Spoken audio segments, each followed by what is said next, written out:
Curso técnico em agropecuária, oferecido pela Unesp em parceria com o Centro Paula Souza, capacita jovens e adultos.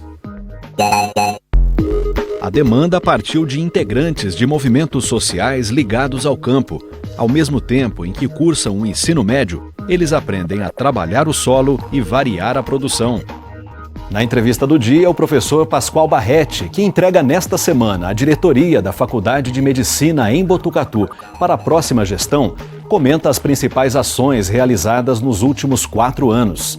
A edição deste 15 de julho começa agora.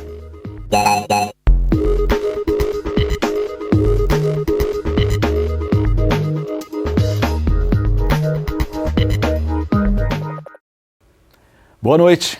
A gente abre esta edição com um curso oferecido pela Unesp em parceria com o Centro Paula Souza.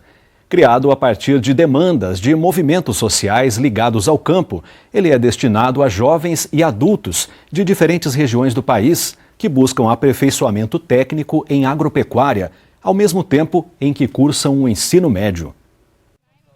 Nem o sol forte e o trabalho pesado no campo diminuem a disposição da turma.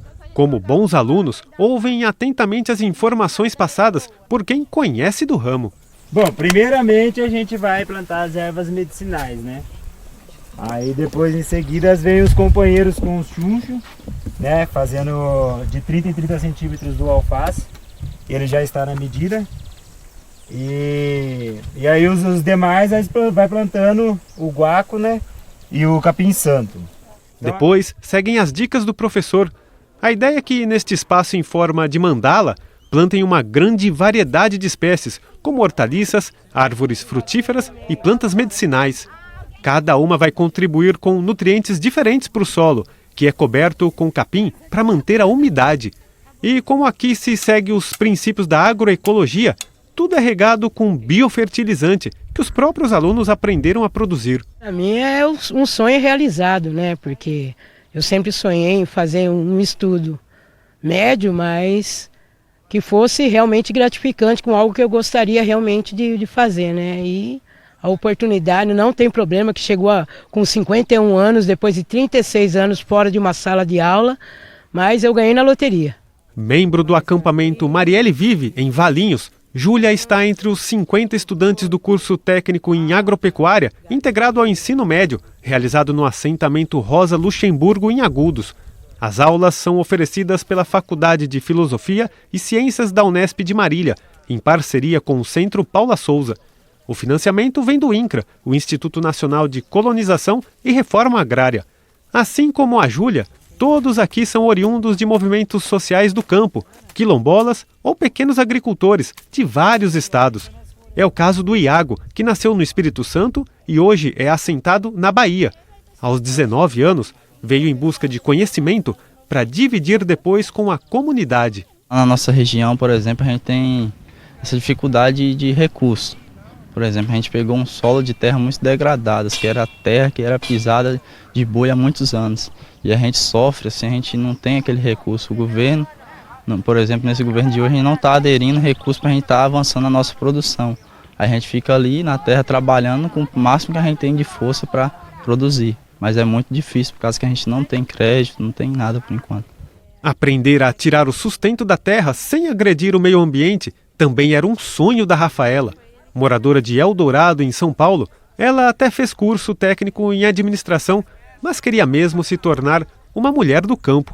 Com o aprendizado que adquirir, pretende convencer o pai, pequeno produtor rural, a deixar de vez a agricultura convencional e os agrotóxicos. Eu vou levar o conhecimento que eu tive aqui, né, de biofertilizante, essas coisas. Aprendi também o que o convencional prejudica muito, traz câncer, essas coisas, e se Deus quiser, eu vou convencer eles. Depois de uma manhã cansativa de prática, pausa para o almoço. Mas assim como lá no campo, aqui todos colaboram. Enquanto uns lavam a louça, outros limpam as áreas comuns do alojamento. E no intervalo antes da retomada das atividades da tarde, sobra tempo para lavar as roupas ou ainda adquirir mais informação pelos livros. O André confessa que dividir o quarto com outros colegas requer paciência e organização. Na porta de entrada atrás, tem uma regrinha que a gente fez, que é pra gente socializar, né? Só que, assim, é meio complicada a convivência. Cada um tem suas dificuldades, né, suas divergências, mas a gente vai levando. Depois da pausa, aos poucos, eles vão chegando à sala de aula. É aqui, neste antigo heliporto da fazenda, transformado num espaço educativo, que os estudantes fazem as disciplinas básicas do ensino médio. Hoje a aula é de geografia, ministrada por esta doutoranda da Unesp, a peruana Lisbeth. A gente está falando da geografia, porém a gente tem que percorrer por nossa realidade mesmo, né? Daqui do campo, a própria realidade das famílias, né? Mas sem deixar de lado também os conhecimentos básicos que a gente precisa saber, né? Da vida, de onde a gente vive, saber sobre as águas, sobre as temperaturas, né? Sobre o solo. Então a gente faz sim, um diálogo assim para saber onde a gente está localizado também, né? Durante 3 anos, eles vão ter aulas com professores convidados, como a Lisbeth, e também com docentes da Unesp. Mas não vão ficar todo esse tempo morando no assentamento, como explica o Henrique, um dos idealizadores do curso. Para cursos rurais, o ideal é dividir em tempo escola, tempo comunidade, para atender os ciclos da natureza, né? Eles não podem abandonar os assentamentos. Então, a nossa opção, eles ficam aqui 40 dias em aula, atividades práticas, atividades teóricas, daí tem atividades culturais, etc, etc. Eles voltam para as comunidades, lá eles vão ter inúmeras atividades também. Nós passamos exercícios, práticas, etc, para eles fazerem lá e depois eles voltam para cá. Para a coordenadora pedagógica do curso, a parceria com a Unesp e o Centro Paula Souza só fortalece o movimento de luta pela terra. Afinal, os alunos recebem capacitação certificada e ainda contribuem para disseminar o conhecimento Brasil afora. A gente trabalha dentro de uma pedagogia, né? A gente fala pedagogia do movimento, mas na verdade é uma pedagogia que vem baseada também em Paulo Freire, Macarenco, Pistrac, é da onde a gente também tira um processo de formação pedagógica, né? Que assim, nós falamos que o movimento ele sempre está em movimento. Então esse processo de estar sempre em movimento é onde que a gente organiza os nossos cursos, né? A partir disso, que todos eles tenham, que ao mesmo tempo está se formando e ajudando a formar os próximos, né? É exatamente esse o maior sonho do Sullivan. Esse curso está sendo muito bom, né? São várias realidades. O conhecimento da agroecologia, que traz muita coisa da ancestralidade, né? Do resgate, que essa monocultura que a gente vem estudando ela, vem vivenciando. Então, a gente tem um outro conhecimento, né? Adubos naturais, né? É uma forma de conhecimento, de passar adiante, produzir nossa comida, uma comida mais saudável, né? E no próximo dia 19 de julho, toma posse a nova diretoria da Faculdade de Medicina da Unesp em Botucatu. Quem assume a direção da faculdade até 2023 é a professora Maria Cristina Lima. Na vice-direção, a FMB passa a contar com a professora Jaqueline Caramori. Nossa equipe foi até Botucatu conversar com o diretor cessante da faculdade, o professor Pascoal Barretti.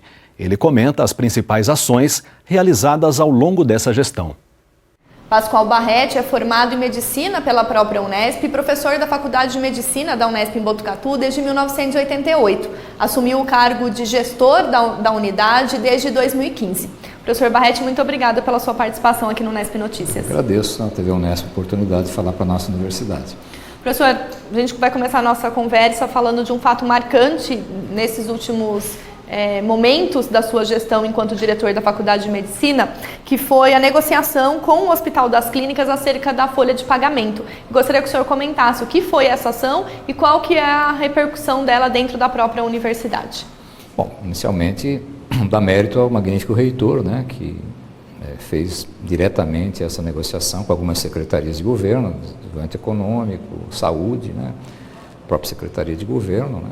E eu acho que o nosso papel foi de apoiar essa iniciativa e colocar o Hospital das Clínicas à disposição, né, para receber inicialmente esses recursos, e agora estamos viabilizando, né, já tivemos junto em algumas reuniões, o ingresso desses recursos na nossa universidade.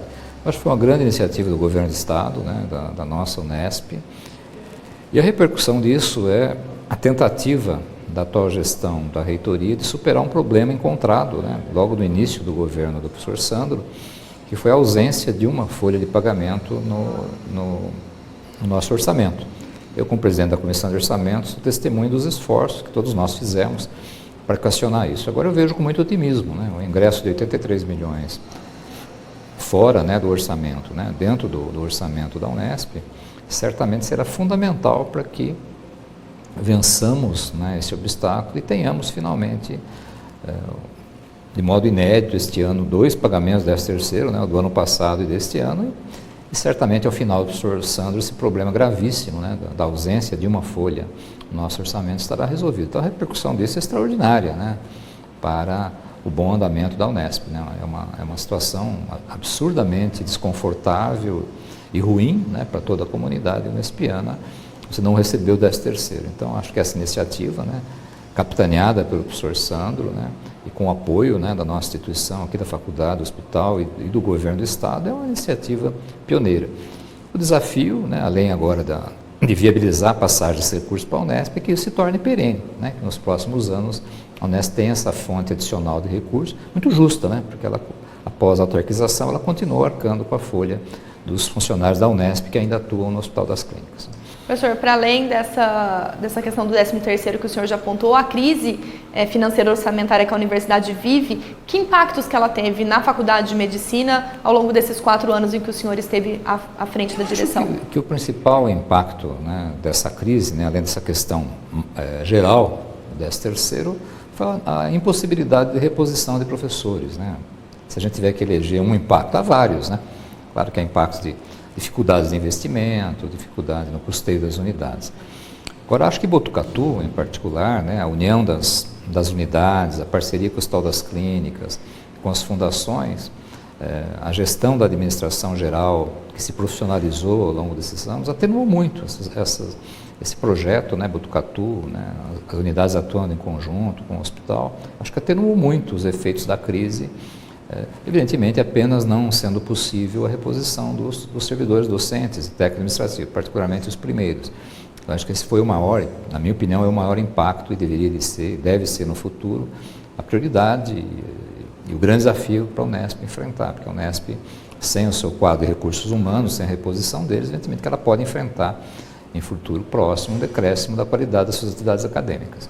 O senhor, pensando na atividade fim do ensino da nossa instituição, né, considerando esse cenário dos professores, olhando para os alunos neste momento, nós tivemos ao longo da sua gestão também os 50% do sistema de reserva de vaga sendo implantado efetivamente, né? Isso trouxe um novo perfil de alunado para o curso de medicina e enfermagem da nossa instituição? Sem dúvida alguma, né? Eu sou defensor do modelo, né? Eu acho que é uma grande dívida social do país, não só com as pessoas economicamente vulneráveis, mas para aqueles, né, pretos, pardos e indígenas, né? Eu acho que a Unesp foi brilhante nisso, ela foi pioneira, ela traçou o caminho certo, mas evidentemente que isso traz uma mudança de perfil, tanto socioeconômico quanto perfil comportamental, né? São alunos de outras camadas sociais, uma outra visão, por vezes até melhor do que a nossa, outra visão de país, de sociedade, outra visão política. É um momento desafiador, mas eu acho que a universidade ela cumpriu o seu papel inclusivo. Isso traz repercussões para o custeio, há necessidade de recursos para a permanência desses estudantes, mas tendo sido protagonista disso, é um caminho a ser seguido, né? Que o Estado reconheça esse papel e faça retornar à universidade os investimentos financeiros necessários para a manutenção desse programa, que eu acho que é uma preciosidade do Estado de São Paulo. Os dados iniciais que nós já temos, os estudos iniciais, assim como é fora do Brasil e em outros estados que implantaram esses sistemas, mostram que não há nenhum prejuízo da qualidade acadêmica, da formação dos estudantes pelo seu passado na escola pública, né? Isso é um preconceito, né, que foi aventado antes do sistema, né? Acho que os alunos, pela competência que têm e pela qualidade da Unesp, conseguem superar isso, e os dados cada vez mais vão mostrar isso claramente, que essa opção foi uma opção certa. Mas, evidentemente, que é um desafio, né? Mais um desafio. A Unesp, ela nunca fugiu dos desafios, né? Professor, um outro ponto também no qual o senhor atuou como grande incentivador foi a vinda da TV Unesp para o campus de Botucatu. Eu gostaria que o senhor destacasse um pouco as ações que foram empreendidas nesse percurso, finalizando a sua gestão com recurso para a implantação de uma sala multiusuário, um estúdio no NEA de TIS? Veja, apenas historiando, né, a TV Unesp encontrava-se numa situação de dificuldade, né?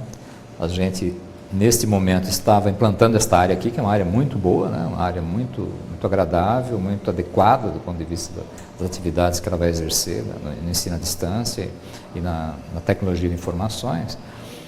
E o perfil de gestores, né, como a Ana Silvia e o professor Francisco, trouxeram, mesmo no momento de crise, um grande incentivo que a gente buscasse soluções. E a gente encontrou soluções naquilo que a gente mais acredita, que são as parcerias, porque as ideias já existiram. E num outro conceito, vamos deixar as pessoas terem as ideias, né? O gestor nem sabe, nem sempre, quase nunca sabe o que é melhor, cabe a ele um papel facilitador. E assim como a gente viabilizou, através de uma parceria com o Hospital das Clínicas, a construção desta área, o professor Francisco começa a sair da crise da TV Unesp, praticamente expandindo a TV Unesp com projetos ousados, né, como o canal aberto, que não tem Botucatu, a parceria com a NET, nós temos TV a cabo, e a construção de um estúdio em Botucatu. Eu só posso ser otimista, né? Eu vejo que a Unesp tem ainda uma dificuldade, se vê claramente isso quando a gente é a própria CPI, essas outras instâncias, a imprensa escrita, colocando claramente o seu desconhecimento do que a Unesp é, do que a Unesp representa. Então, eu acho que a comunicação, a visibilidade, são estratégias fundamentais, né, para que a Unesp marque o seu papel na sociedade e a sua importância na sociedade. Eu vejo um investimento estratégico. Como nós viabilizamos isso, como eu falei inicialmente, acreditando na ideia dos gestores e trazendo aquilo que eu acho que foi mais precioso nesses 4 anos de gestão, que foi, no nosso âmbito interno, a parceria entre a faculdade, o hospital e a nossa fundação, e no âmbito do campus, a forte coesão e a forte identificação de propósito entre as 4 unidades do campus. Com isso ficou muito fácil a gente viabilizar esse acordo. É um acordo histórico, né? Além do estúdio ser histórico, essa área ser uma área histórica, é um acordo histórico, é a primeira vez que eu me lembro, né, na Unesp, de 5 fundações e 6 parceiros serem signatários do mesmo acordo, em prol, né, de uma ação tão estratégica quanto a comunicação e a implantação de um estúdio. Isso para mim é uma grande honra e uma satisfação terminar a gestão tendo participado dessa construção. E também ao longo da sua gestão, o marco, né, dessa integração entre as 4 unidades que compõem o campus da Unesp em Botucatu também resolveu alguns dos aspectos que ainda não tinham sido solucionados, como a devolutiva de um prédio que pertencia ao Instituto de Biociências. Eu gostaria que o senhor comentasse. Eu acho que os diretores, né, trabalharam, né, a gente tem entre nós que somos diretores da terra do Saci, né, porque Botucatu é a terra do Saci. Eu acho que nós conseguimos construir um grupo muito forte. A questão do prédio era uma parceria antiga, né? Em 1977, logo um ano após a criação da Unesp, quando as unidades começaram a se dividir, havia problemas de espaço, como era esperado para a época, né? E os nossos pacientes no hospital que começavam a expandir a sua assistência médica, não havia nenhuma privacidade, nenhum conforto para os pacientes, né? E os gestores na época, de modo muito consciente, destinaram uma área que era para ser da botânica, da zoologia, do estudo de biociências, enfim, já constituído como unidade, para o nosso hospital, para o nosso ambulatório de modo provisório. Mas como muitas coisas provisórias na Unesp demoram algum tempo, isso demorou 42 anos. Qual foi a saída? A tão comentada e às vezes criticada por quem não conhece a autarquização do hospital, trouxe grandes avanços para o nosso hospital, né? Entre os quais a construção, vocês participaram, né, deram cobertura de um prédio ambulatório, que eu acho que não há em nenhum outro hospital universitário do Brasil, né, com 6 andares, 8 elevadores, as condições adequadas e humanas, né, para os pacientes serem atendidos, e com isso ganha o estudo de biociências recebendo de volta numa solenidade em que houve um resgate histórico muito importante, da história maravilhosa desse campus. Então foi mais um momento de emoção no final desta gestão, né? Marcando a união das unidades, o resgate histórico do campus e mais uma vez reforçando o quanto a autarquização do Hospital das Clínicas, diferentemente do que dizia, trouxe de vantagem para o nosso ensino, para a nossa assistência, para a nossa extensão, para a pesquisa e particularmente para a qualidade e excelência do atendimento do usuário do SUS, né? Eu sempre digo que o SUS é o maior exemplo de inclusão social da história desse país. E estamos terminando a gestão vendo claramente o quanto o campus de Botucatu e quantas parcerias podem ser úteis, né, no desenvolvimento da nossa universidade. Professor, eu queria agradecer então mais uma vez a sua participação. Eu que agradeço, né, e a oportunidade de falar para vocês no final dessa gestão, né, transmitindo para a Unesp toda, né, meu agradecimento por todo o apoio que a nossa unidade teve, de toda a Unesp, da administração, dos colegas das 33 outras unidades da Unesp, né, deixar uma mensagem de esperança. A nossa universidade certamente conseguirá superar os desafios, as dificuldades atuais e alcançar, né, em breve tempo, o espaço que lhe reserva o seu destino. E antes de a gente encerrar, um convite. O Observatório de Astronomia da Unesp em Bauru convida a população para observar o eclipse lunar parcial que vai ocorrer nesta terça-feira, 16 de julho. A observação será no estacionamento do supermercado Walmart, a partir das 5h30 da tarde. A lua cheia vai começar a entrar na sombra da Terra às 5h01 da tarde, mas somente por volta das 5h43 é que poderá ser visualizada. O instante máximo do eclipse vai ser às 6h30 da noite, quando a Lua ficará cerca de 65% encoberta. A previsão é de que às 8 da noite ela saia completamente da sombra. O evento é de graça, não precisa de agendamento. Lembrando que as observações dependem também das condições do tempo. E o Unesp Notícias está chegando ao fim aqui na TV, mas você pode rever as reportagens desta e também de outras edições e novidades da programação no nosso canal no YouTube. Eu te espero amanhã. Tchau, tchau.